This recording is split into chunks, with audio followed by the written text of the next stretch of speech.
மக்கள் சேவை நிகழ்ச்சியில் இணைந்திருக்கின்றீர்கள் மற்றும் ஒரு மக்கள் சேவை நிகழ்ச்சியில் உங்களை சந்திப்பதில் மகிழ்ச்சி அடைகின்றோம். மக்கள் சேவை நிகழ்ச்சி மக்களை விழிப்புணர்வு ஊட்டுவதனூடாக மக்களுக்கான பயன்களை அதிகரிக்க செய்யும் ஒரு நிகழ்ச்சியாக அமைந்திருக்கிறது. கலந்துரையாடல்கள் மூலமாக அமைந்து கொண்டிருக்கின்ற நிகழ்ச்சி அடுத்தடுத்த வாரங்களில் சில பரிணாமங்களை சந்திக்க இருக்கிறது.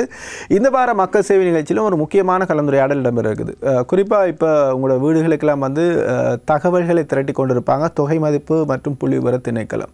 அவங்க அப்படி வீடுகளுக்கு வந்து கொண்டிருக்க இந்த சந்தர்ப்பத்தில் இந்த தொகை மதிப்பு மற்றும் புள்ளி விவர திணைக்களம் அதன் பணிகள் அதுக்கு நீங்கள் எவ்வாறான ஒத்துழைப்பை வழங்க வேணும் இப்படியான விஷயங்களை கலந்துரையாடுவதற்காக நாங்கள் அந்த அதிகாரிகளை அழைத்து வந்திருக்கின்றோம். மக்கள் சேவை நிகழ்ச்சிக்காக தொகை மதிப்பு மற்றும் புள்ளி விவர திணைக்களத்தினுடைய பணிப்பாளர் திரு SH மன்சூர் அவர்கள் முதலாவதாக வந்திருக்கின்றார். வணக்கம். வணக்கம். நாங்கள் சாதாரணமாக இந்த தொகை மதிப்பு மற்றும் புள்ளி விவர திணைக்களம் பற்றி அதன் வரலாறு அது எப்படி உருவாக்கப்பட்டது அந்த திணைக்களம் என்னென்ன மாதிரியான பணிகளை செய்கின்றது அப்படின்ற ஒரு அறிமுகத்தோடு நிகழ்ச்சி ஆரம்பிக்கலாம். நல்லது. எமது திணைக்களத்தின் வரலாறு பற்றி அறிமுகத்தை தரலாம் என்று நினைக்கிறேன். எமது திணைக்களம் சோல்வரி அரசியலமைப்பின் கீழ் தொகை மதிப்பு புள்ளி விவரம் மற்றும் திட்டமிடல் திணைக்களம் என பெயர் சூட்டப்பட்டிருந்தாலும் 1948ஆம் ஆண்டு மே மாதம் 18ஆம் தேதிய வர்த்தமானி அறிவித்தலின் மூலம் தொகை மதிப்பு மற்றும் புள்ளிவிவர திணைக்களம் என பெயர் மாற்றப்பட்டு அன்றிருந்து இன்று வரை அந்த திணைக்களமானது அதே பெயரில் பணியாற்றி கொண்டு இருக்கின்றது. இந்த தொகை மதிப்பு மற்றும் புள்ளிவிவர திணைக்களம் அப்படின்னு சொன்ன என்ன விஷயங்கள் அதில் உள்ளடங்குது, என்னென்ன இதுகள் இருக்குது, அவங்க அந்த திணைக்களத்தினுடைய அந்த செய்கிற பணிகள் என்னென்ன சேவை செய்யுது? நல்லது. தொகை மதிப்பு மற்றும் புள்ளிவிவர திணைக்களமானது அரசாங்கத்தின் உத்தியோகபூர்வ புள்ளிவிவரங்களை வெளியிடுவதற்கு அங்கீகரிக்கப்பட்ட ஒரு அரச நிறுவனம். அந்த வகையிலே இந்த தொகை மதிப்பு புள்ளிவிவர திணைக்களமானது திட்டங்களை தீட்டுவதற்கும் கொள்கைகளை வகுப்பதற்கு தேவையான தரவுகள் மற்றும் மாணவர்கள் ஆராய்ச்சியாளர்கள் அவர்களுக்கு தேவையான தரவுகள் அதே நேரத்தில் அரசாங்கத்துக்கு தேவையான உத்தியோகபூர்வ தகவல்கள் சர்வதேச ரீதியாக ஒப்பிடுவதற்கு தேவையான தகவல்களை எமது திணைக்களம் உத்தியோகபூர்வமாக வெளிவிட்டு கொண்டிருக்கிறது. அந்த வகையில் எமது திணைக்களமானது இந்த உத்தியோகபூர்வ தகவல்களை திரட்டுவதற்கு தொகை மதிப்பை நடத்துகின்றது, அளவீடுகளை நடத்துகின்றது, பதிவேடுகளிலிருந்து தரவுகளை சேகரித்து தேவையான போது தகவல்களை மக்களுக்கு வழங்கி கொண்டிருக்கின்றது.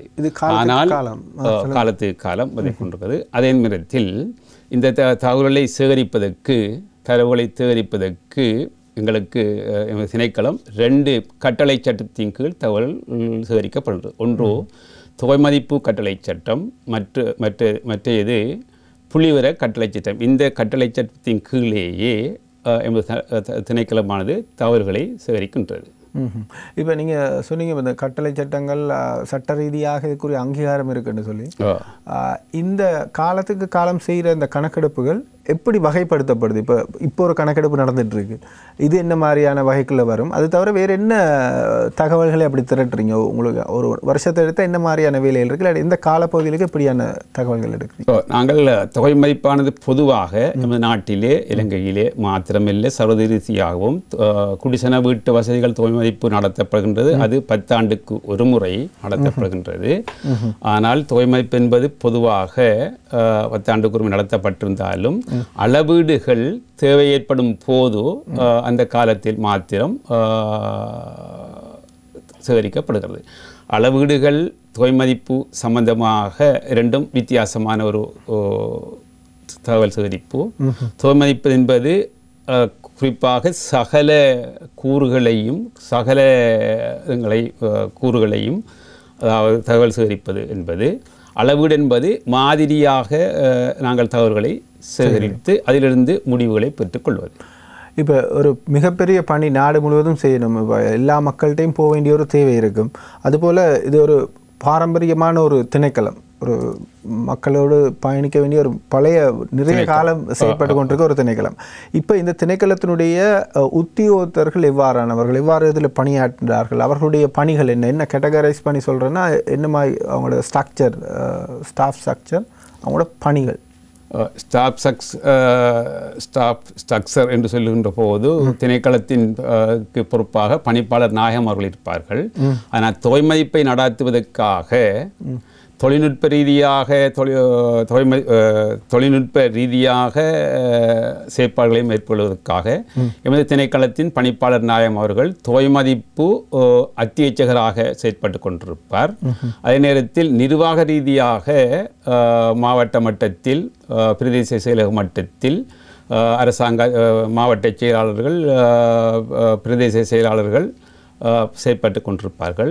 அரசாங்க அதிபர் மாவட்ட செயலாளர் தொகை மதிப்பினை நடாத்துவதற்கு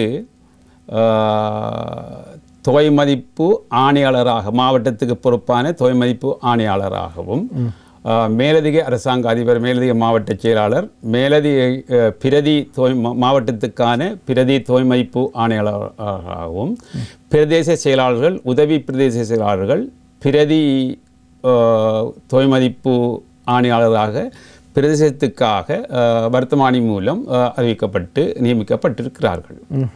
அந்த வகையில் எமது திணைக்கள உத்தியோகத்தர்கள் உள்ளடங்கலாக சுமார் 22,000 உத்தியோகத்தர்கள் இந்த தொகை மதிப்பை நடாத்துவதற்கு தற்பொழுது பணிக்கப்பட்டிருக்கின்றார்கள்.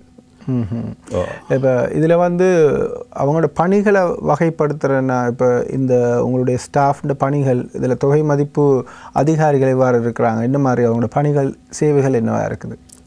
தொழில்நுட்ப ரீதியான பணிகளை எமது திணைக்கள உத்தியோகத்தர்கள் மேற்கொள்வார்கள். அவர்கள் பணிப்பாளர் நாயகம் நான் கூறியது போன்று பணிப்பாளர் நாயகம் அவர்கள் தொகை மதிப்பு அத்தியட்சகராகவும் ஏனைய உத்தியோகத்தர்கள் மேலதிக பணிப்பாளர் நாயகம் அவர்கள் பிரதி மற்றும் உதவி தொகை மதிப்பு அத்தியட்சகராக பணியாற்றி கொண்டிருக்கின்றார்கள். இவர்கள் எல்லாரும் அதாவது எமது திணைக்களத்தை நேரடியாக எமது திணைக்களத்தின் கீழ் வருகின்ற உத்தியோகத்தர்கள் தொகை மதிப்பின் தொழில்நுட்ப வேலைகளை நடத்துவதற்குரிய செயற்பாடுகளை செயற்பட்டு கொண்டிருப்பார்கள். நான் கூறியது போன்று நிர்வாக ரீதியான செயற்பாடுகளை அரசாங்க அதிபர் அவர்கள் மாவட்டத்தில் உள்ள அரசாங்க அதிபர்கள் பிரதேசர்கள் உதவி பிரதேசங்களின் கண்காணிப்பின் கீழ் நடைபெற்றுக் கொண்டு இருக்கும். இந்த தொகை மதிப்பின் முக்கியத்துவம் பற்றி விளக்கப்படுத்துறதுக்கான நிகழ்ச்சியாக இது அமைந்து கொண்டிருக்கிறது. அடுத்த கேள்விக்கு போகிறது முதல் இப்படியான ஒரு விஷயத்தை நான் கேட்குறேன். இப்போ நீங்கள் பணிப்பாளராக செயற்பட்டு கொண்டிருக்கின்றீர்கள். உங்களுடைய அனுபவம், உங்களுடைய இந்த தொகை மதிப்பு புள்ளி விவர திணைக்களத்தினுடைய உங்களுடைய பங்களிப்பு எவ்வாறானதாக இருக்கிறது, உங்களுடைய அனுபவம் எவ்வாறானதாக இருக்கிறது? ரைட். இப்போ நான் என்னை பொறுத்த மட்டில் 1994ஆம் ஆண்டிலிருந்து இந்த திணைக்களத்தில் நான் பல்வேறு பதவிகளை வைத்துக் கொண்டிருக்கிறேன். ஆனால் இப்பொழுது பணிப்பாளராக நாங்கள் இருந்து கொண்டிருந்தாலும் சுமார் 2 குடிசன வீட்டுகள் வசதிகள் தொகை மதிப்பில் நான் நேரடியாக பங்கு பற்றினால 2001ஆம் ஆண்டு நடைபெற்ற குடிசன வீட்டுகள் குடிசன வீட்டு வசதிகள் தொகை மதிப்பு, அதன் பின்னர் 2012ஆம் ஆண்டு நடைபெற்ற குடிசன வீட்டு வசதிகள் தொகை மதிப்பு இரண்டிலையும் நான் பங்கு பற்றியிருந்தால், ஆனால் மக்களுக்காக நாங்கள் சொல்ல வேண்டியது என்று சொன்னால் வீட்டுகளுக்கு தொகை மதிப்பு உத்தியோகத்தர்கள் வருகின்ற போது அல்லது தொகை மதிப்பு திணைக்களத்தினால் நியமிக்கப்பட்ட அதிகாரிகள் வருகின்ற போது அவர்களுக்கு தகவல்களை சரியான தகவல்களை கொடுக்க வேண்டும் என்பது எனது வேண்டுகோள். நான் இனி அதிகாரிகளும் வந்திருக்காங்க, அவங்களோட பேசலாம். உங்களுடைய அனுபவத்தை கேட்குறோம். நாங்கள் சாதாரணமாக என்ன மாதிரி சவால்கள் எதிர்நோக்குறீங்க இந்த டேட்டா கலெக்ஷனுக்கு போகல, இந்த தொகை மதிப்பு போகல என்ன மாதிரியான சவால்கள் இருக்குது உங்களுக்கு? சவால்கள் பொறுத்த மட்டில், ஆனால் நாங்கள் நேரடியாக தகவல்களை கிராம உத்தியோகத்தர்கள் மூலம் கிராம உத்தியோகத்தர்கள் அபிவிருத்தி உத்தியோகத்தர்கள் மற்றும் ஏனைய உத்தியோகத்தர்கள் மூலம் நாங்கள் தகவலை சேகரிக்கின்ற போது குறிப்பாக அந்த 2 அந்த வீடுகளில் அல்லது கூறுகளில் அல்லது தகவல் சேகரிக்கின்ற இடங்களில் சில நேரங்களில் அந்த வீட்டுக்கு பொறுப்பான அல்லது கூறுகளுக்கு பொறுப்பான அல்லது இடத்துக்கு பொறுப்பான நபர்கள் வசிப்பவர்கள் இல்லாமல் இருக்கலாம். அவர்கள் சில நேரங்களில் தங்களுடைய தேவை நிமித்தம் போயிருக்கலாம். ஆனால் அவங்களுக்கு நாங்கள் அந்த செய்ய வேண்டிய என்று சொன்னால் அவ்வாறு வீடுகளுக்கு வந்து தகவல்கள் சேகரிக்கப்படாத இடத்து 1901 என்ற இலக்கத்தை நாங்கள் அறிமுகப்படுத்தி இருக்கிறோம். அந்த இலக்கத்துடன் தொடர்பு கொண்டு அவர்கள் எங்களுக்கு அறிவிக்கின்ற பட்சத்தில் அனைத்து அந்த தகவல்களை சேகரிப்பதற்காக உத்தியோகத்தர்கள் நாங்கள் நியமிக்கப்பட்ட உத்தியோகத்தர்கள் பெறுவார்கள். அதே நேரத்தில் எங்களால் நியமிக்கப்பட்ட உத்தியோகத்தர்கள் வருகின்ற போது அடையாளம் காணுவதற்காக அவர்கள் அடையாள அட்டை நாங்கள் வழங்கப்பட்டிருக்கின்றோம். அதே நேரத்தில் நியமன பத்திரங்கள் வழங்கியிருக்கிறோம். ஏதாவது சந்தேகங்கள் அல்லது ஏதாவது கிளாரிஃபிகேஷன்கள் செய்யணுமாக இருந்தால் 19 என்ற இலக்கத்துடன் தொடர்பு கொண்டு அவர்கள் நிச்சயப்படுத்திக் கொள்ளலாம். இந்த உத்தியோகத்தர்கள் உண்மையிலேயே தொகை மதிப்பு மற்றும் புள்ளிவிவர திணைக்களத்தினால் நியமிக்கப்பட்டு தகவல்களை சேகரிப்பதற்காக வந்தவர்களா என்பதை அவர்கள் தெரிந்து கொள்ளலாம். மீண்டும் ஞாபகப்படுத்துகிறோம், 1901 திரையிலக்கான கூடியதாக இருக்கும். அந்த இலக்கத்துக்கு நீங்கள் அழைத்து விவரங்களை தெரிந்து கொள்ளக்கூடியதாக இருக்கும். இப்போ சாதாரணமாக ஒரு பொதுவாக சாதாரணமாக வர சந்தேகம் ஒன்று, வீடுக்கு வர்ற நேரத்தில் அந்த வீட்டில் உள்ளவங்க வெளிநாடுகளுக்கு போயிருக்கிறாங்க, தொடர்புகள் இல்லை, அப்படி இல்லாட்டி ஒரு படிப்பு கல்விக்காக தற்காலிகமாக வெளிநாடுகளுக்கு போயிடுவாங்க. அவங்களுடைய தகவல்களை நீங்கள் எப்படி பெற்றுக்கொள்வீங்க? இல்லாட்டி அதுக்கான வழிமுறைகள் வெளிநாட்டில் இருக்கவங்களும் இது சம்பந்தமாக தகவல்களை வழங்குறதுக்கு வாய்ப்பு இருக்கு?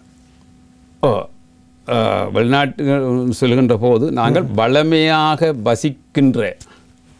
வளமையான வசிப்படையை அடிப்படையாக கொண்டே நாங்கள் தொகை மதிப்பை நடத்துகின்றோம். ஆகவே ஒரு குறிப்பிட்ட நபர் 6 மாத காலம் வெளிநாட்டில் வசிப்பாராக இருந்தால் ஆனால் அவருடைய தகவல்கள் சேகரிக்கப்படாது. ஆனால் ஒரு குறிப்பிட்ட இடத்தில் ஒரு குறிப்பிட்ட வசிப்பிடத்தில் சுமார் ஆக குறைந்தது 6 மாத காலமாக தொடர்ந்து வசிக்கின்ற நபர்களின் தகவல்கள் மாத்திரமே நாங்கள் சேகரித்துக் கொண்டிருக்கிறோம். ஆனால் உயர்கல்விக்காக அல்லது வெளிநாட்டு வேலைகளுக்காக நாங்கள் வெளிநாடு சென்றிருக்கின்ற நபர்கள் சம்பந்தமான தகவல்கள் சேகரிப்பதில்லை. அது அவருடைய தகவல்கள் அந்த வீட்டிலிருந்து வழங்கப்படுறதும் இல்லை. அந்த வீடு வேறு நபர்கள் இருந்தால் அந்த வீட்டில் அவங்க இப்படியானவங்க இருக்கிறாங்க அப்படின்ற விவரங்களை உங்களுக்கு வேறு நபர்கள் இருந்தால் அது நாங்கள் சேகரித்துக் கொள்வோம். அந்த வீடு பூட்டி இருந்தால் ஒரு விஷயமும் நீங்கள் அது சம்பந்தமாக தெரிந்து கொள்ள மாட்டீங்க. ஆனால் அந்த வீட்டில் நபர்கள் இருந்தால் வேறு குடும்பத்தை அங்கத்தவர்கள் வயசால் 6 மாதத்துக்கு முதல்ல அவங்க வெளிநாடு போயிருந்தாலும் இப்படி ஒருத்தர் இருக்கிறாங்க அப்படின்னு டேட்டாவை எடுப்பீங்க நீங்கள். இரண்டு சொன்னால் வீடுகள் பூட்டப்பட்டு இருந்தாலும் அங்கே ஒரு தூரமே இல்லாமல் இருந்தால் ஒருத்தரும் வசிப்பதற்கு உரிய வசிக்காமல் இருந்தால் நாங்கள் அந்த வீட்டு கூறுகளை எடுக்கிறோம். ஆனால் அங்கே கூடும், ஆனால் நபர்கள் சம்பந்தமான தகவல்கள் எடுப்பதில்லை. ஆகவே இது சம்பந்தமாக ஏதாவது உங்களோட வீட்டுக்கு வர்ற நேரங்களில் சந்தேகம் இருந்தால் நீங்கள் அந்த இலக்கத்துக்கு உடனே அழைத்து நீங்கள் தெரிஞ்சு கொள்ளக்கூடியதாக இருக்கும். 1901 அந்த இலக்கத்தை மீண்டும் ஞாபகப்படுத்தி கொண்டு அடுத்த விஷயத்துக்கு போகலாம். இந்த குடிசன வீட்டு வசதிகள் தொகை மதிப்பு தகவல்களின் இரகசியத்தன்மை ரொம்ப முக்கியமான ஒரு விஷயம். இதை பேணுதல் இது சம்பந்தமாக முக்கிய விடயம். இது தொடர்பான ஒரு விளக்கம் தரலாமா? ஏன்னா டேட்டா கொடுக்கையில் நம்பிக்கையாக தான் கொடுப்பாங்க விஷயங்களை. அது ரகசியத்தன்மை இந்த விஷயங்கள் ரகசியத்தன்மை பொறுத்தமட்டில் தொகை மதிப்பு மற்றும் புள்ளிவிவர திணைக்களமானது மக்களிடமிருந்து தகவல்களை சேகரிக்கின்றது. ஆனால் எந்த காரணம் கொண்டும் எந்த தனிப்பட்ட தகவல்கள் மூன்றாம் நபரான வெளி நிறுவனத்துக்கோ அல்லது வெளிநபருக்கோ வழங்கப்படாத வகையில் தொகை மதிப்பு கட்டளை சட்டம் எங்களுக்கு அவர்களுக்கு பாதுகாப்பு வழங்குகிறது. ஆகவே தொகை மதிப்பு மற்றும் புள்ளிவிவர திணைக்களமானது அக்ரிகேட் தொகுக்கப்பட்ட அல்லது சமரைஸ் பண்ணப்பட்ட தகவல்கள் மாத்திரமே வெளிவிடும். தனிப்பட்ட தகவல் எந்த காரணம் கொண்டு எந்த நபருக்கும் வெளிவிடப்படாது. ஆகவே பொதுமக்கள் எந்த தயக்கமுமின்றி தொகை மதிப்பு நேரத்தில் மாத்திரமல்ல, தொகை மதிப்பு மற்றும் புள்ளிவிவர திணைக்களத்தை சேகரிக்கின்ற சகல தகவல்களும் இதே மாதிரி அக்ரிகேட் முறையிலே அதாவது தொகுக்கப்பட்ட சமரைஸ் பண்ணப்பட்ட வெளியிடப்படுகிறது. எந்த தயக்கமுமின்றி பொதுமக்கள் சரியான தகவல்களை வழங்கலாம். உங்களோட இந்த கேள்வி நான் கேட்குறேன். தொகை மதிப்பு சம்பந்தமாக உத்தியோகர்கள் என்ன பணிகள் அப்படின்ற விஷயங்களை சொல்லிட்டோம். அவர்களுக்கு பொறுப்பு இருக்கிறது மாதிரி பொதுமக்களுக்கு என்ன மாதிரியான பொறுப்புகள் இருக்கிறது?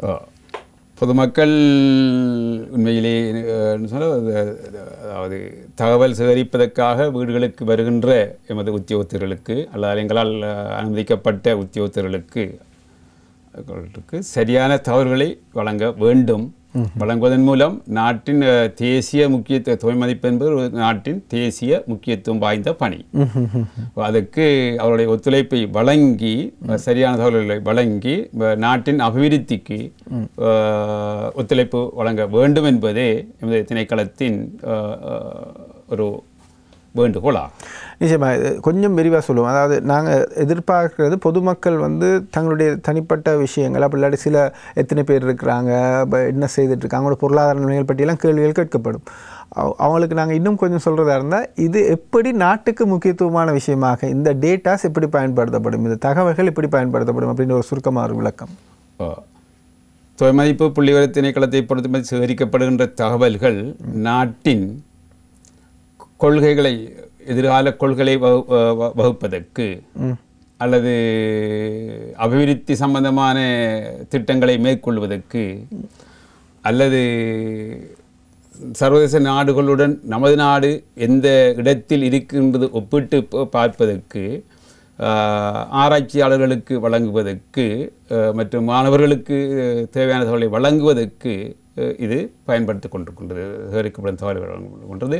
இதன் மூலம் நாட்டின் பொருளாதார வளர்ச்சி வீதம், சனத்தொகை வளர்ச்சி வீதம், விவசாய வளர்ச்சி வீதம் அவ்வாறான தகவல்களுக்கான குறிகாட்டிகளையும் அடையாளப்படுத்தி எமது நாட்டை அபிவிருத்தி செய்வதற்குரிய ஒரு எதிர்கால நோக்கத்துக்கு இந்த சுட்டிய தகவல்கள் இன்றியமையாத இருக்கின்றது. நிச்சயமாக. அதனால் சாதாரணமாக நீங்கள் கொடுக்குற தகவல்கள் நாட்டில் எதிர்காலத்தில் கொள்கை தீர்மானங்களை எடுப்பதற்கு ரொம்ப முக்கியமான விஷயமாக இருக்கும். நாங்கள் உங்களுக்கு மீண்டும் சொல்கிறோம், வருகின்ற அதிகாரிகளுக்கு உங்களுடைய தகவல்களை சரியான விதத்தில் வழங்குங்க அப்படின்ற ஒரு விஷயத்தை சொல்கிறோம். இந்த விரிவான விளக்கங்களை தந்த தொகை மதிப்பு மற்றும் புள்ளிவிவர திணைக்களோட பணிப்பாளர் திரு SH மன்சூர் உங்களுக்கு எங்களுடைய நன்றிகளை தெரிவிக்கின்றோம். நிகழ்ச்சியில் நாங்கள் இன்னும் ஒரு சின்ன இடைவேளை எடுத்துக்கொள்கிறோம். அது பிறகு நாங்கள் புள்ளிவிவரவியலாளர் திரு KT சுரேஷ்குமார் அவர்களோடு நாங்கள் பேசியிருக்கோம். உங்களுக்கு எங்களுடைய நன்றிகள். பொதுமக்களுக்கான ஒரு செய்தியோடு நாங்கள் விடைபெறலாம். நன்றி, வணக்கம். மக்கள் சேவை நிகழ்ச்சியோடு இருந்திருக்கிறீர்கள். மக்கள் சேவை நிகழ்ச்சியில் நாங்கள் மக்களை தெளிவூட்டுகின்ற விழிப்புணர்வு ஊட்டுகின்ற நிகழ்ச்சிகளை வழங்கி கொண்டிருக்கிறோம். அந்த வகையில் இந்த வாரம் தொகை மதிப்பு மற்றும் புள்ளிவிவர திணைக்களத்தினுடைய பணிகள், அதன் அண்மைய செயற்பாடுகள், தகவல்களை திரட்டி கொண்டிருக்கின்ற நிலை சம்பந்தமான விவரங்களை, அது சம்பந்தமான தெளிவுபடுத்தல்களை வழங்கி கொண்டிருக்கின்றோம். புள்ளி விவரையாளர் திரு KT சுரேஷ்குமார் அவர்கள் வந்திருக்கின்றார்கள் அடுத்து இந்த விடயங்களை தெளிவுபடுத்துவதற்காக. வணக்கம், நிகழ்ச்சிக்கு வரவேற்கின்றோம். வணக்கம். இப்போது இந்த குடிசன வீட்டு வசதிகள் தொகை மதிப்பு இது சம்பந்தமான அப்படி அந்த தகவல் என்றால் என்ன, மற்றும் எதிர்வரும் வருடம் முக்கியமாக இது தகவல்கள் திரட்டுகின்ற ஒரு வருடமாக இருக்க போது குடிசன வீட்டு வசதிகள் தொகை மதிப்பு 2024 இது சம்பந்தமான இந்த ப்ரொஜெக்ட் சம்பந்தமான ஒரு அறிமுகத்தை சொல்லுங்க. நான் முதலில் இந்த தொகை மதிப்பு என்றால் என்னன்றதை உங்களுக்கு தெளிவாக சொன்னா இருந்தால் மிகுதி விடயங்கள் தெளிவாக இருக்கும். இந்த தொகை மதிப்பு என்பது என்னென்றால் ஒரு நாட்டிலே அல்லது ஒரு பிரதேசத்திலே வாழுகின்ற மக்களினுடைய மக்களியல், பொருளாதாரம், சமூகவியல் தொடர்பான தகவல்களை பெறுவதோடு அவர்கள் வசிக்கின்ற வீடுகளுடைய வீட்டு வசதிகள் தொடர்பான தகவல்களை நாங்கள் பெறுவதற்கான திட்டமிடல் வேலைகள், அந்த திட்டமிடல் வேலைகள் கூட அப்புறப்பட இந்த அறிவை கொண்டு நாங்கள் தகவல்களை பொதுமக்கள்கிட்ட திரட்டி அந்த தகவல்களை நாங்கள் மீண்டும் சீராக்கம் செய்து அந்த தகவல்களிலே நாங்கள் ஏதாவது கணித்தல்கள் செய்ய வேண்டியிருந்தால் அந்த கணித்தல்களை மேற்கொண்டு அதுகளிலிருந்து நாங்கள் மதிப்பீடுகளை மேற்கொண்ட பின்பு அந்த மதிப்பீடுகளை நாங்கள் வெளியீடு செய்தல் மற்றும்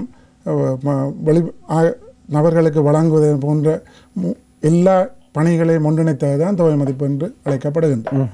இந்த தொகை மதிப்பானது இலங்கையை பொறுத்தளவில் ஒரு நீண்ட வரலாறை கொண்டது. இது 1871 ஆண்டு மார்ச் மாதம் 27ஆம் தேதி முதலாவது விஞ்ஞான ரீதியான குடித்தொகை மதிப்பு இங்கே நடைபெற்றது இந்த நாட்டில். அந்த குடித்தன மதிப்பின் பொழுது ஏறக்குறைய 2.4 மில்லியன் மக்கள் வாழ்ந்தவர்கள். அவருடைய மொத்த எண்ணிக்கையை நான் சொல்வேன் என்றால் ஏறத்தாழ 2.4 மில்லியன் மக்கள். இது தெற்காசியாவிலே நடைபெற்ற விஞ்ஞான ரீதியான முதலாவது குடிசன தொகை மதிப்பாக இருந்தது. இது இதற்கு பிறகு 2012ஆம் ஆண்டிலே அடுத்த இந்த இறுதியாக தொகை மதிப்பு நடைபெற்றது. அந்த நேரத்திலே அந்த நேரத்தில் இருந்த குடித்தனத்தினுடைய எண்ணிக்கை ஏறக்கூடிய 20.4 மில்லியனாக அறிக்கையிடப்பட்டிருக்கின்றது. இந்த தொகை மதிப்புகளை குறிப்பிடும் பொழுது எங்களுடைய பணிப்பாளர் நாயகம் குறிப்பிட்ட பொழுது 10 வருடங்களுக்கு ஒரு முறை நடைபெறும். இது சர்வதேச ஒப்பீடுகளுக்காக 0 அல்லது 1 என்ற இலக்கங்களில் முடிவடைகின்ற ஆண்டுகளில் தான் இது பெரும்பாலும் எங்களுடைய எல்லா நாடுகளிலையும் நடைபெறும். அதற்கொப்ப எங்களுடைய நாட்டிலேயும் அப்படியான நடைமுறையில் நடைபெற்று கொண்டிருந்தது. ஆனால் இப்போ நீங்கள் தெரிஞ்சிருக்கும் 2020ஆம் ஆண்டு பிறகு கோவிட்டால் எங்களுடைய நாடு பாதிக்கப்பட்டது. அதன் காரணமாகவும் அதற்கு பிறகு நாட்டில் ஏற்பட்ட சில பிரச்சனைகள் காரணமாக இந்த தொகை மதிப்பானது கொஞ்சம் காலந்தாழ்த்தி இருக்கின்றது. எதிர்வரும் 2024 இது பூரணப்படுத்தப்பட இருக்கின்றது. இதிலிருந்து பெறப்படுகின்ற தகவல் சம்பந்தமாக அதனால் ஏற்படுகின்ற பயன்கள் சம்பந்தமான பணிப்பாளர் குறிப்பிட்டிருக்கின்றார். இதால் ஏற்பட போகின்ற பலன் எங்களுடைய நாட்டிற்கு தேவையான கொள்கை திட்டமிடல் சம்பந்தமான சகல தேவைகளுக்காக இந்த தகவல்கள் இந்த குடிசன வீட்டு வசதிகள் தொகை மதிப்பு 2024 அப்படின்ற ப்ராஜெக்ட் இப்போ லான்ச் பண்ணியிருக்காங்க. அந்த திட்டம் பற்றி குறிப்பிடுங்கள். அது சம்பந்தமாக இது உண்மையாக 2021 ஆரம்பிக்கப்பட வேண்டியிருந்தது. காலதாமதம் அடைந்திருந்த பொழுதும் இதுக்கான திட்டமிடல் வேலைகள் எல்லாம் ஏற்கனவே பூர்ணப்படுத்தப்பட்டது. இதில் 4 கட்டங்கள் இருக்கின்றது. இந்த 4 கட்டங்களில் முதலாவது நாடு பூராவும் வரைபடங்கள் ஆக்கப்பட வேண்டும். இந்த வரைபடங்கள் ஆக்கின்ற நோக்கம் இனிமேல் நடக்கப்படும் இந்த தொகை மதிப்பு சம்பந்தமாக எதிர்காலத்தில் நடைபெறுகின்ற ஏனைய நடவடிக்கைகளை சிறந்த முறையில் திட்டமிட்டு நடைமுறைப்படுத்துவதற்காக செய்யப்படுகின்ற ஒரு கட்டம். அது ஏற்கனவே பூர்ணமடைந்துட்டது. இப்போ 2வது கட்டம் நிரல்படுத்தல். அது சம்பந்தமாக படிப்பாளர் ஏற்கனவே சொல்லியிருந்தார். ஒரு சிவப்பு நிற லேபிளொட்டி அந்த வீட்டு கூறுகளுடைய தகவல்களை பெற்றுக்கொள்வது சம்பந்தமாக குறிப்பிட்டிருந்தார். அந்த கட்டம் இப்பொழுது நாட்டில் நடைபெற்று கொண்டிருக்கின்றது. இதை விட இன்னும் 2 கட்டங்கள் நடைபெற. அதில் தான் மக்கள் சம்பந்தமான தகவல்களும் வீட்டு சம்பந்தமான தகவல்களும் பெறப்பட்டு அதில் இருந்து அறிக்கைகள் தயாரிக்கப்பட்டு நீங்கள் சொல்றீங்க இந்த தற்போது இடம்பெற்று கொண்டிருக்கிறது நிரட்படுத்தும் நிரட்படுத்தும் நடவடிக்கைகள் என்று சொன்னது ஏற்கனவே பணிப்பாளர் சொன்ன போல சகல வீடுகளுக்கும் எங்களுடைய அதிகாரிகள் விஜயம் செய்வார்கள். தொகை மதிப்பு உத்தியோகர்கள் விஜயம் செய்து அந்த கட்டிடங்கள் சம்பந்தமான தகவல்கள் பெறப்படும். இது கடந்த தொகை மதிப்பின் பொழுது ஒரு அச்சிடப்பட்ட தாள்களின் மூலம்தான் இந்த தகவல்கள் பெறப்பட்டது. ஆனால் இந்த முறை ஒரு விசேடமாக டேப்லெட் கணினி என்ற ஒரு கணினியை பாவிக்கிறோம். இதில் நாங்கள் பாவிக்கிற மெத்தட் கெப்பி என்று சொல்கிறது. அதாவது கம்ப்யூட்டர் அசிஸ்டட் இன்டர்வியூ சிஸ்டம். அந்த இதில் தான் இது நடைமுறைப்படுத்தப்படுகின்றது. அதற்கு மேலதிகமாக நாங்கள் முன்னுமுறை பெற்ற தகவலுடன் புதிதாக தகவல்களையும் பெற்றுக்கொள்ளணும். முதலாவதாக அந்த கட்டிடங்கள் நான் சொன்ன மாதிரி நிரட்படுத்துகின்ற கட்டிடங்களுடைய தகவல்களோடு சேர்த்து ஜிபிஎஸ், அதாவது அது இருக்கின்ற இடத்தினுடைய இலத்தினறியல் தகவல்களும் பெற்றுக்கொள்ளப்படுகின்றன. அமைவிட தகவல்களும் பெற்றுக்கொள்ளப்படுகின்றன. இதன் காரணமாக எதிர்காலத்தில் நடைபெற இருக்கின்ற எங்களுடைய திணைக்களத்தினுடைய செயற்பாடுகளுக்கு வேண்டிய தகவல்கள் இந்த இதிலிருந்து பெற்றுக்கொள்ளப்படுகின்றன. சாதாரணமாக முதல்ல எல்லாம் கையில் குறித்து தான் எல்லாம் செய்வாங்க. இப்போ எல்லாம் கம்ப்யூட்டரைஸ் பண்ணியிருக்கு. சென்ட்ரலைஸ் பண்ண ஒரு அப்ளிகேஷன் மூலமாக எல்லா இடத்துக்கும் அது ஒரே தகவல் பெறப்படுறது சென்ட்ரலைஸ் பண்ணப்படுது. சகல இடங்களிலும் தகவல்கள் பெறப்படும். அது கப்பியினூடாக பெறப்பட்டு எங்களுடைய திணைக்களத்தில் நிறுவப்பட்டிருக்க சேவர்களுக்கு நேரடியாக அங்கிருந்து அனுப்பப்படும். அது மாதிரி இப்போ நீங்கள் சொல்லியிருந்தீங்க 4 கட்டங்கள். இப்போ 2வது கட்டத்தில் நாங்கள் இருக்கிறோம். அடுத்த 2 கட்டங்கள் என்ன? அடுத்த கட்டம் 3வது கட்டம் மக்களுடைய தகவல்கள். இப்போ நாங்கள் கட்டிடங்களுடைய தகவல்களை பெற்றுக்கொள்கின்றோம். இனி அங்கே வசிக்கின்ற மக்களுடைய தகவல்களையும் அந்த கட்டிடங்கள் சம்பந்தமான தகவல்களையும் பெற்றுக்கொள்ள இருக்கின்றோம். இது எவ்வளவு காலப்பகுதி எடுக்கும் இதெல்லாம் உங்களுக்கு செய்து முடியும்? நாங்கள் எதிர்பார்க்கின்றது ஏறக்குறைய அடுத்த வருடம் ஜூன் மாதத்தில் இந்த நடவடிக்கைகளை நடைமுறைப்படுத்துறதுக்காக இருக்கின்ற நிலைமைகளை பொறுத்தும் இதை பொறுத்து பொருளாதார நடவடிக்கைகளை பொறுத்து இதனுடைய காலங்கள் தீர்மானிக்க பணிப்பாளர் சொல்லியிருந்தார். இருந்தாலும் கூட நான் உங்கள்கிட்டையும் கேட்க விரும்புகிறேன். இந்த குடிசன வீட்டு வசதிகள் இந்த தகவல்களை பெற்றுக்கொள்வதன் மூலமாக இந்த தகவல்கள் என்னென்ன விஷயங்களுக்காக பயன்படுத்தப்படுகின்றது, இதன் முக்கியத்துவம் என்ன? இப்போ சாதாரணமாக கேட்குறத விட ஒருத்தரும் நீங்கள் சொல்லையில் கொஞ்சம் பெருமதியாக இருக்கும். நான் அவர் பொதுவான விடயங்களை சொல்லியிருந்தார். உங்களுடைய கொள்கை திட்டமிடல்களுக்கு இந்த தகவல்கள் தேவை. இதை விட நாட்டினுடைய அபிவிருத்தி எப்படி நடைபெறுகின்றது என்பதற்கான சில தகவல்கள் இதிலிருந்து பெறப்படுகின்றன.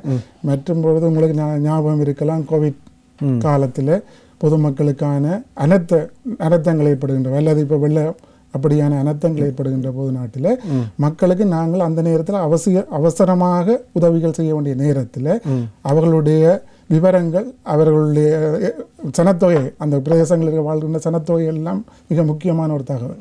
அதற்கான சகல தகவல்களும் இங்கேருந்து பெறப்படுகின்றன. அது மட்டுமல்ல, இப்போ என்னுடைய பணிப்பாளர் சொன்ன மாதிரி எங்களுடைய நாட்டினுடைய அபிவிருத்தியை நாங்கள் அளவிடுவதற்கு பல குறிகாட்டிகள் தேவை. அந்த குறிகாட்டிகள் மற்றுடைய மக்களுடைய வாழ்க்கை தரங்கள் எப்படி அமைந்திருக்கின்றது என்பதை பார்க்கறதுக்கான குறிகாட்டிகள் எல்லாம் தேவைப்படுகின்றது. இது எங்களுக்கும் தேவைப்படுகின்றது, சர்வதேச ரீதியாக ஒப்பிடுவதற்கும் தேவைப்படுகின்றது. அப்படியான குறிகாட்டிகள் கூட இந்த தொகை மதிப்பின் மூலம் பெற்றுக்கொள்றதுக்கான வழிமுறை இருக்குது. மற்றது இன்னொரு மிக முக்கியமான விடயம் என்னென்றால், இப்போ சனத்தொகையில் மாற்றங்கள் ஏற்படுகின்றன, பலவிதமான மாற்றங்கள் ஏற்படுகின்றன. இப்போ நீங்கள் பார்த்தீங்க என்றால் ஒரு காலத்தில் வயது குறைந்தவருடைய எண்ணிக்கை மிக குறைவாக இருந்தது. இப்போ வயது கூடுதலுடைய எண்ணிக்கை நம்முடைய நாட்டில் அதிகரிக்கின்றது. அதுக்கான விளக்கங்கள் எல்லாம் இருக்கின்றது. அது காரணம் எங்களுடைய இந்த தகவல்களை பெற்று நாங்கள் கொள்கைகளை மாற்றுவதன் மூலம் நாட்டில் கல்வி, சுகாதாரம் போன்ற அந்த இதுகள் எல்லாம், அந்த அடிப்படை வசதிகள் எல்லாம் மாற்றமடைவதனால மக்களுடைய வாழ்க்கை தரம் அதிகரிப்பதனால அவருடைய ஆயுள் காலம் அதிகரிக்கின்றது. இதனால் வயது முதிர்ந்த நபர்களுடைய எண்ணிக்கை இலங்கையில் இப்போ அதிகரித்து கொண்டிருக்கிறது. இது முன்னைய தொகை மதிப்புள்ள உருப்படிகளில் பாரிய வேறுபாடுகள் இருக்கின்றது. அது மட்டுமல்ல, இப்போ எங்களுடைய நாட்டில் கூட கிராமப்புறங்களில் இருக்கிற மக்கள் வேலை தேடி அல்லது கல்வி நிலைமைகளுக்காக நகர்ப்புறங்களுக்கு செல்கிறார்கள். அதால் இடம்பெயர்வுகள் இருக்கின்றன. இந்த இடம்பெயர்வுகளுக்கு பிறகு எப்படியான விதத்தில் மக்கள் இப்பொழுது வாழ்கின்றார்கள், அவர்களுக்கு என்னென்ன வசதிகள் என்பதெல்லாம் தொடர்பான தகவல்கள் எல்லாம் பெற்றுக்கொள்ளப்படுகின்றது இந்த இடத்துல. மற்ற நான் உங்களை சொன்ன போல இப்போ அவருடைய மனிதருடைய எதிர்பார்க்கப்படும் ஆயுள் காலம், இது உங்களுடைய மனித வாழ்க்கையினுடைய அபிவிருத்தியை தீர்மானிக்கிற ஒரு அதற்கான தகவல்கள் கூட இதில் இருந்து ஒட்டுமொத்தமாக பெற்றுக்கொள்ளப்படுகின்றன. இப்போ நீங்கள் புள்ளி விவரையாளராக உங்களுடைய பணி, அதில் உங்களோட ஜாப் ரோல், நீங்கள் உங்களோட வேலை என்னமாக இருக்குது, மற்ற ஓவராலாக உங்களுடைய அனுபவம், இது சம்மந்தமான விஷயங்களை பார்த்து கொள்ள நிகழ்ச்சியின் இறுதியில் உங்களுடைய கேள்வி. நல்ல ஒரு கேள்வி. நான் இந்த திணைக்களத்தில் 1995ஆம் ஆண்டில் இணைந்து பல படிகளில் பதவி பெற்று தான் இந்த இடத்துக்கு வந்திருக்கின்றேன். இதன்போது நான் பல தொகை மதிப்புகள், இந்த தொகை மதிப்பு மட்டும் இல்லை, விவசாயம் சகல பிரிவுகளிலும் இருக்கிற தொகை மதிப்புகளில் ஈடுபட்டிருக்கேன். சில விதமான விசேடமான அளவீடுகளில் ஈடுபட்டிருக்கின்றேன். இதனால் நான் பெற்றுக்கொண்ட அனுபவங்கள் மூலம்தான் இந்த பணியை என்னால் சிறப்பாக ஆற்றக்கூடியதாக இருக்குது. எங்களுடைய புள்ளிவிவரலாளர் ரீதியில் எங்களுடைய பணி பெறப்படுகின்ற தகவல்களை பகுப்பாய்வு செய்து சீராக்கி பகுப்பாய்வு செய்து தேவையான நிறுவனங்களுக்கும் அல்லது எங்களுடைய பதிப்பீடுகள் அல்லது எங்களுடைய இணையதளங்கள், எங்களுக்கு என்று சொல்லி ஒரு இணையதளம் இருக்கிறது, www.statistics.gov.lk என்ற இணையதளம், அதில் வெளியிடுறாங்க. அதுக்கு வேண்டிய தகவல்களை வழங்குறது தான் என்னுடைய மிக முக்கியமான பணி. இந்த கலந்துரையாடலுடைய இறுதி கேள்வியாக அடுத்த இன்னும் ஒரு அதிதியும் நாங்கள் அழைக்க இருக்கிறோம். அதுக்கு முதல்ல மக்களுக்கு நீங்கள் சொல்லக்கூடிய விஷயம், இந்த கலந்துரையாடல் மூலமாக மக்களை விழிப்புணர்வு ஊட்டுவதற்காக சொல்லக்கூடிய விஷயம். எங்களுடைய பணிப்பாளர் நாயம் இந்த பணிப்பாளர் சொன்னதன்படி இந்த தொகை மதிப்பின் மூலம் பெறப்படுகின்ற தகவலினுடைய வெகுமதி மக்களுக்கு நேரடியாக கிடைக்காது. ஆனால் இது ஒரு மறைமுகமாகத்தான் அவர்களுக்கு கிடைக்க இருக்கின்றது. இது நாட்டினுடைய அபிவிருத்தி மூலம் மக்களுக்கு அவர்களுக்கான வெகுமதிகள் கிடைக்க இருக்கின்றது. ஆனபடியால் மக்கள் நிச்சயமாக எக்காரணம் கொண்டும் இதிலிருந்து விலகி இருக்காமல் தங்களுடைய தகவல்களை உரிய நேரங்களில் வருகின்ற எங்களுடைய உத்தியோகத்தர்களுக்கு வழங்கி, அவர்களுக்கு ஒத்துழைப்பு வழங்கி இந்த தகவல்களை பதிவு செய்வதன் மூலம்தான் அவர்களுடைய பிரதேசம் அபிவிருத்தி அடையும். அவருடைய பிரதேசங்கள் அபிவிருத்தி அடைந்தால்தான் நாடு அபிவிருத்தி அடையும். ஆனபடியாக மக்கள் நிச்சயமாக இதற்கு தங்களுடைய பூரண ஒத்துழைப்பு வழங்க வேண்டும் என்பதுதான் எங்களுடைய விருப்பமாக இருக்குது. நிச்சயமாக நாங்கள்கிட்ட நாங்களும் சேர்ந்து அந்த வேண்டுகோளை விடுக்கிறோம். காரணம், உங்கள் பிரதேசத்துக்கான திட்டமிடலை செய்வதற்கு கூட உதவியாக இருக்கும். பல வேலைகள், நாட்டினுடைய கொள்கைகளை வகுக்கிறதுக்கும் இந்த தகவல்கள் உதவியாக இருக்கும். ஆகவே இது சம்பந்தமாக எங்களோடு இங்கு இந்த விடயங்களை பகிர்ந்து கொண்ட புள்ளி விபரவியலாளர் KT சுரேஷ்குமார், உங்களுக்கு எங்களுடைய நன்றிகளை தெரிவிக்கிறோம். நன்றி, வணக்கம். நன்றி.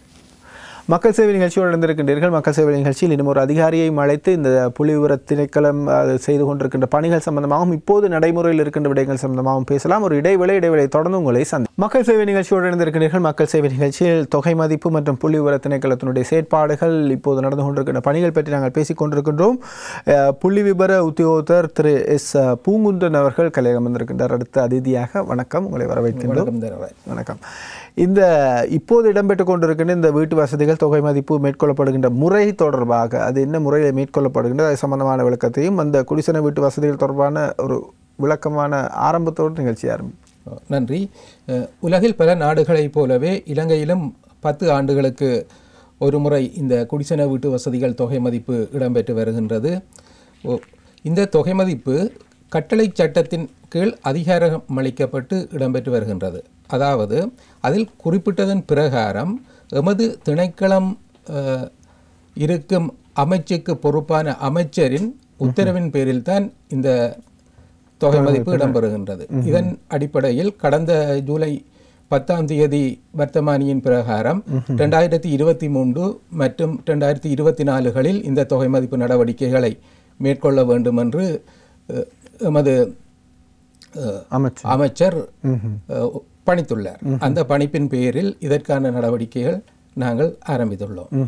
இது மிக பாரிய வேலை இல்லை, அது மிகப்பெரிய பொறுப்பு ஒன்று இருக்கு உங்களுக்கு. இது உண்மையில் பாரியதும் மிகவும் பொறுப்பானதும் ஒரு வேலையாகும்.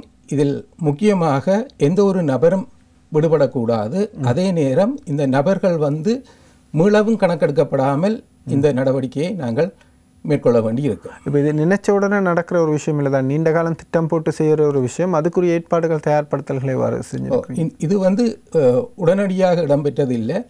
பல ஆண்டுகளுக்கு முதலே இதற்கான திட்டங்கள் தீர்மானிக்கப்பட்டிருக்கின்றன. குறிப்பாக ஐக்கிய நாடுகள் சபையின் அறிவுறுத்தல்கள், அவர்களின் கொள்கைகள், வரைவிலக்கணங்களுக்கு அடிப்படையில் தான் எமது இந்த திட்டமிடல்கள் இடம்பெற்றன.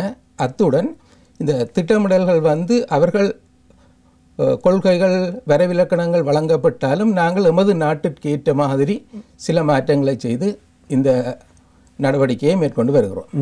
இப்போ சாதாரணமாக இப்போ இந்த ஒரு தொகை மதிப்பு அப்படின்றது டபுள் என்ட்ரியாகவும் ஆயிடக்கூடாது, மிஸ் பண்ணவும் கூடாது. எப்படி இதை வரையறுத்துக் கொள்றீங்க? இந்த நடவடிக்கை நடக்கக்கூடாது என்றதுக்காகத்தான் இந்த இலங்கை நாடு முழுவதும் நாங்கள் ஒரு வரைபடமாக ஆக்கியுள்ளோம். அதாவது 100 தொடக்கம் 120 கட்டிடங்களை கொண்ட ஒரு இடங்கள் சிறிய சிறிய பிரதேசங்களாக வரைபடமாக்கப்பட்டுள்ளன. ஏறத்தாழ 88,000 வரைபடங்கள் சிறு சிறு துண்டுகளாக நாங்கள் வரைபடமாக்கியுள்ளோம். இந்த சிறு துண்டுகளை நாங்கள் தொகை மதிப்பு கண்டங்கள் என்று கூறிக்கொள்கின்றோம்.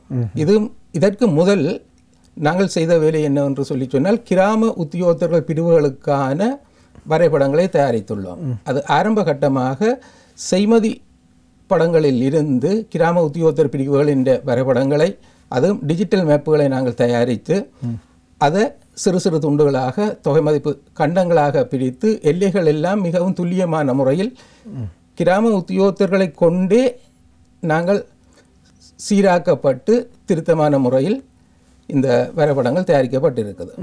அதோடு இந்த கிராம உத்தியோகத்தர் பிரிவு வரைபடங்களை கொண்ட ஒரு தகவல் கட்டமைப்பையும் நாங்கள் எமது டிபார்ட்மெண்ட் தயாரித்துள்ளது. இப்போ நீங்கள் சொன்னீங்க 88,000 சிறு துண்டுகள் பிரிக்கப்பட்டிருக்கிறது. இது எவ்வாறு ஆரம்பமானது, இப்போது எந்த கட்டத்தில் இருக்கு, அந்த நடவடிக்கை முழுமையடைந்தது? மேப்பிங் என்ற வேலை, இந்த வரைபடம் தயாரிக்கிற கட்டம் முதலாவது கட்டமாக ஏற்கனவே அது நிறைவு பெற்றுட்டு இப்போ தற்பொழுது இடம்பெற்றுக் கொண்டு இருப்பது இரண்டாவது கட்டமாகிய நிரற்படுத்தும் கட்டம். இந்த நிரற்படுத்தும் கட்டத்தின் போது நாங்கள் கட்டிடங்களை அடையாளம் காணுகின்றோம். இந்த கட்டிடங்களை அடையாளம் கண்டு கட்டிடங்களுக்கு இலக்கங்கள் வழங்கப்படுகின்றன. அதாவது இந்த சிவப்பு லேபிள் ஒட்டப்படும். இந்த கட்டிடங்களுக்கு மாத்திரமில்லை, கட்டிடங்களுக்கு உள்ளே உள்ள இந்த கூறுகள், வீட்டு கூறுகள், கூட்டு வசிப்பிடங்கள், மற்றது வதிவிட நிறுவனங்கள், வசிப்பிடம் இல்லாத கட்டிட கூறுகள், இவ்வாறாக 4 பிரிவுகளின் அடிப்படையில் நாங்கள் அவற்றுக்கும் இலக்கங்களை வழங்குகின்றோம். ஒரு அபார்ட்மெண்ட் எடுத்தால் அந்த அபார்ட்மெண்ட்டில் இருக்க எல்லா வீடுகளுக்கும் தனித்தனி கூறுகளாக அது கட்டணும். அதாவது ஒரு அபார்ட்மெண்ட் எடுத்தோம்னா ஒரு கட்டிடமாக சில நேரம் இருக்கக்கூடும், அதற்குள் வீடுகள் பல கூறுகள் இருக்கக்கூடும். அப்போ அந்த அபார்ட்மெண்ட்டுக்கும் ஒரு லேபிள் பண்ணி நீங்கள் வீடுகளுக்கும் பண்ணுவீங்களா, இல்லை தனி அந்த வீடுகளுக்கு மட்டும்தானே? வீடுகளுக்கு மட்டும். ஆனால் அந்த அபார்ட்மெண்ட் நீங்கள் குறிப்பிட்ட அது மட்டும்தான் இருக்கும் என்றால் அதற்கு ஒரு சாதாரணமாக ஒரு அபார்ட்மெண்ட் 20 வீடுகள் இருக்கும் மாதிரி 20க்கும் தனித்தனியாக நாங்கள் இலக்கங்களை வழங்குவோம். இந்த இலக்கம் வழங்கப்படும் இலக்கம் தனித்துவமாக இருக்கும், வேறு எங்கும் அந்த இலக்கம் இருக்காது. இப்போ அந்த வீடுகளுக்கு லேபிள் ஒட்டுற அந்த பணி எந்த லெவலில் இருக்கிறது, நிறைவடைஞ்சிட்டு? இல்லை, இலக்கமுற்ற அந்த பணி தான் இப்பொழுது இடம்பெற்றுக் கொண்டு இருக்கின்றது. இது எங்களுக்கு ஏற்கனவே செப்டம்பர் மாதத்தில் இதை ஆரம்பிக்கிறதுக்கு திட்டமிட்டு இருந்தாலும் தற்போது இந்த நடவடிக்கை இப்பொழுது இடம்பெற்றுக் கொண்டிருக்கின்றது. கிராம உத்தியோகத்தர்கள், அபிவிருத்தி உத்தியோகத்தர்கள் இந்த நடவடிக்கையில் ஈடுபட்டு கொண்டிருக்கின்றார்கள். அதோடு அவர்களுக்கு மேற்பார்வை செய்வதற்காகவும் நாங்கள் பல உத்தியோகத்தர்களை நியமித்திருக்கின்றோம். இந்த கட்டம் வந்து மக்களோடு கேள்வி கேட்கிற தொடர்புகளோடும் இல்லை. இது முதலாவது கட்டம். அவங்க வீடுகளுக்கு போயிட்டு உத்தியோகத்தர்கள் அந்த லேபிள் பண்ணுற ஒரு விஷயத்தை செய்து கொண்டிருப்பாங்க. ஒரு இலக்கத்தை போட்டு ஒரு லேபிள் பண்ணுறது மட்டும். லேபிள் பண்ணைக்குள்ள லேபிள் ஒட்டப்படும் போது கூட ஒரு சில கேள்விகள் வீட்டுக்காரர்கிட்ட நாங்கள் கேட்டு அறிகிறோம். அதாவது பேர் விவரங்கள் தேவை, முகவரி சாதாரணமாக தெரியும், இருந்தாலும் அவர்களிடம் கேட்கிறோம். அதோட அங்கு வளமையாக வசிப்பவர்களின் எண்ணிக்கையும் நாங்கள் அங்கே கேட்டுக்கொள்வோம். ஆரம்ப கட்டத்திலே கேட்டுக்கொள்வோம். அதே நேரம் சில வேளைகளில் சில இடங்களில் எண்ணிக்கை அதிகமாக காணப்படும். அதுக்கு நாங்கள் மேலதிகமான ஒரு உத்தியோகத்தரை நியமிக்க வேண்டுமா, அது ஒரு விசேட கணக்கெடுப்பு கூறாக அதை கருத வேண்டுமா என்ற கேள்விகளும் அந்த சந்தர்ப்பத்தில் கேட்கப்படுகின்றன. சாதாரணமாக இந்த 4 கட்டங்கள் அப்படின்னு குறிப்பிட்டிருக்கீங்க. இப்போ அந்த 4 கட்டங்களையும் கொஞ்சம் வரையறுக்க சொல்லுங்கள். முதலாவது கட்டம் வந்து நான் ஏற்கனவே கூறியது போல் ஏற்கனவே வரைபடமாக்குதல், அது முதலாவது கட்டம் நிறைவடைந்து விட்டது. தற்போது இடம்பெற்றுக் கொண்டிருப்பது நிரட்படுத்தும் கட்டம், அதாவது வீடுகளுக்கு இந்த இலக்கமிடுற கட்டம். இதற்கு அடுத்தபடியாக நாங்கள் இடம்பெற இருப்பது கணக்கெடுக்கும் கட்டம். கணக்கெடுக்கும் கட்டம் அதன் போது மக்களின் தகவல்களும் அதோடு வீட்டு வசதி தகவல்களும் நாங்கள் எடுத்துக்கொள்வோம். இது 2024ஆம் ஆண்டு ஜூன் மாதம் அளவில் மேற்கொள்ள திட்டமிட்டு இருக்கின்றோம். இரண்டாவது கட்டம். அதிலிருந்து சேகரிக்கப்படுற தகவல்களை வெளியிடுவது 4வது கட்டம். மூன்றாவது கட்டம் இந்த தகவல்களை சேகரிக்கின்ற தகவல்களை வெளியிடுவது 4வது கட்டமாக இருக்கு. இப்போது நடந்து கொண்டிருக்கிறது இரண்டாவது கட்டம். இப்போ பொதுமக்களுக்கு இந்த விஷயங்களில் இப்போ 2வது கட்டம் 4வது கட்டங்களில் வந்து பொதுமக்களுடைய தொடர்பாடல்கள் எந்தெந்த கட்டங்களில் அதிகமாக இருக்கும் உங்களுடைய? இப்போ முதலாவது கட்டத்தை விட 3வது கட்டத்தில் தொடர்பாடல் மிகவும் அதிகமாக இருக்கும். ஏனென்றால் அதில் நாங்கள் கேட்கப்படும் கேள்விகளின் எண்ணிக்கை வந்து அதிகமாக இருக்கும். தற்போது உண்மையில் அதற்கான ஒரு அடித்தளத்தை தான் இப்போ நாங்கள் மேற்கொண்டு வருகிறோம், நேரப்படுத்தும் கட்டம். ஏனென்றால் இந்த எவரும் வந்து விடுபடக்கூடாது. அதற்காக இந்த ஆட்கள் வசிக்கக்கூடிய இடங்களான வீட்டுக்கூறுகள், கூட்டு வசிப்பிடங்கள், வதிவிட நிறுவனங்கள் மற்றும் வசிப்பிடம் இல்லாத கட்டிடக்கூறுகள், அதாவது ஒரு கடை, பாடசாலை, சில கோவில்களில் கூட ஆட்கள் தங்கி இருக்கலாம். அவையும் நாங்கள் தற்பொழுது கணக்கிட்டு வருகின்றோம்.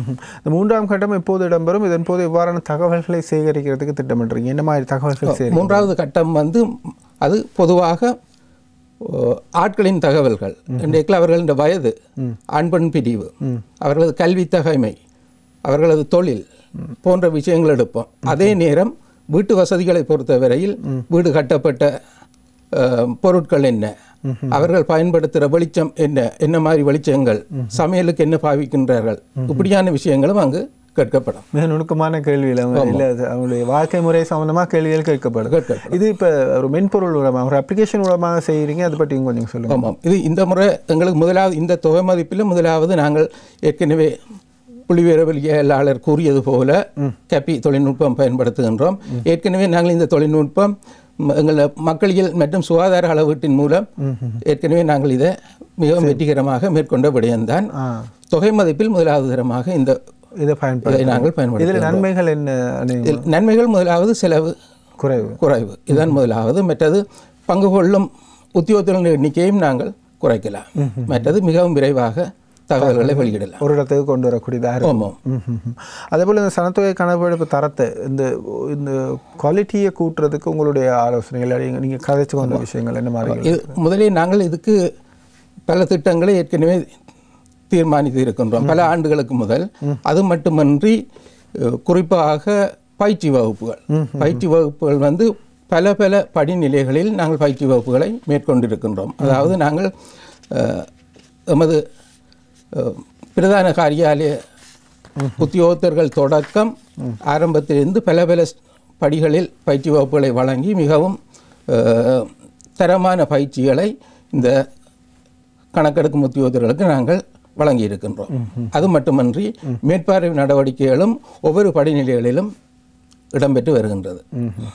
நாங்கள் உங்கள்கிட்டையும் அந்த கேள்வியை கேட்கிறோம், இந்த தகவல்களை எடுக்கிறதுக்கான நோக்கம், இதில் என்ன மாதிரியான பயன் இருக்குது அப்படின்னு மக்களுக்கு ஒரு தெளிவுபடுத்தலை சொல்லுங்கள் அப்படின்னு சொல்லி என்ன சொல்லுவீங்க? மக்களுக்கு பொதுவாக தனியாக நாங்கள் மக்களுக்கு ஒரு நிவாரண உதவிகளை வழங்குதல், இவற்றை விட இந்த சுகாதாரம், கல்வி, மற்றது இந்த அவர்களுக்கான அடிப்படை தேவைகள் இவற்றுக்கெல்லாம் நாங்கள் நேரடியாக சென்று உதவிகளை செய்வதில்லை.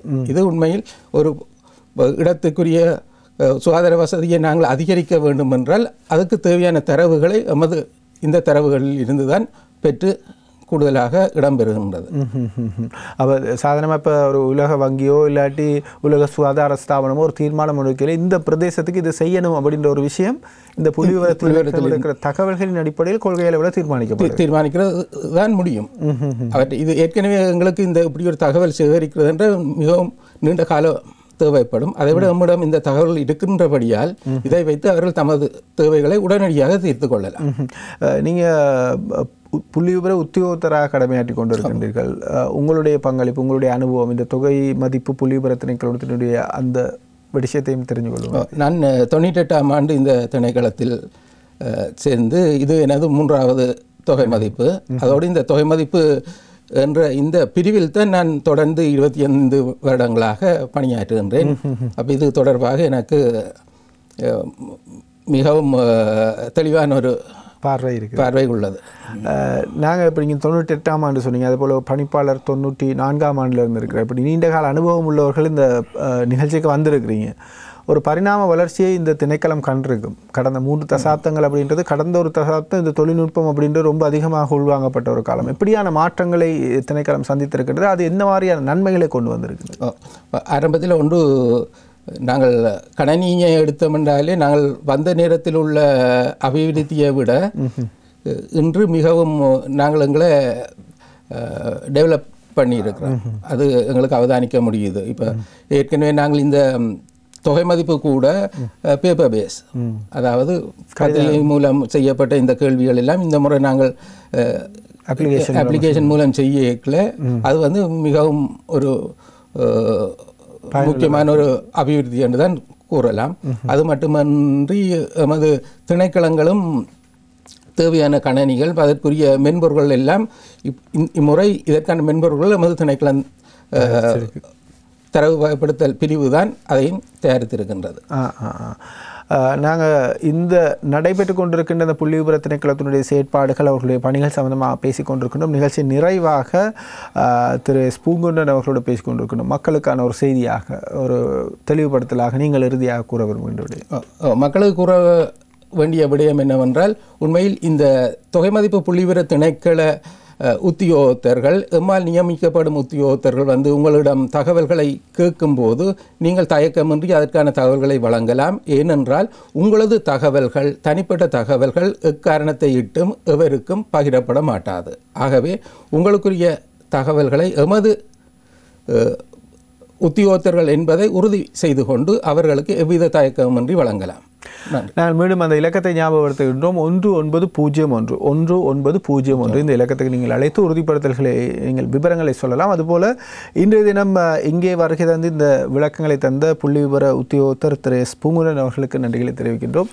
நன்றி.